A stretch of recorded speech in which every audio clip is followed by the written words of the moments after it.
You could argue that's an extension of the last point we made, but let these definitions define you. These are not just abstract ideas we talk about. These should be who you are. Jude doesn't just say, hey, love is a big deal, guys. Get on this.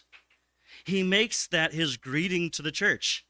I mentioned at the beginning, it's a vague opener. He doesn't mention a town name or their positions. It's not to the elders or to those in Thessalonica like we see in so many of the other epistles. None of that.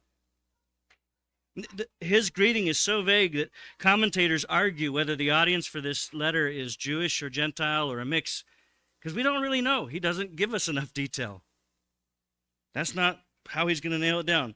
Jude identifies them as beloved in verse 1. And then he addresses them as beloved in verse 3. And it will be the central positive charge to them at the end of the letter. We'll get there in a couple weeks. But in verse 21, as he's wrapping up the book, he says, keep yourselves in the love of God. That's where this contending goes. Love is not just one Christian topic among many. It's not an aspect we can agree to disagree on. Our gospel is that for God so loved the world that he sent his only Son, John 3:16. And that in coming to God through Jesus, we become, what Jude says is, beloved in God. That's some important wording. Catch how he put that together. In one sense, God has sent out a general love to the whole world, but those that believe get brought in and adopted so that this love isn't just towards them, but rests upon them.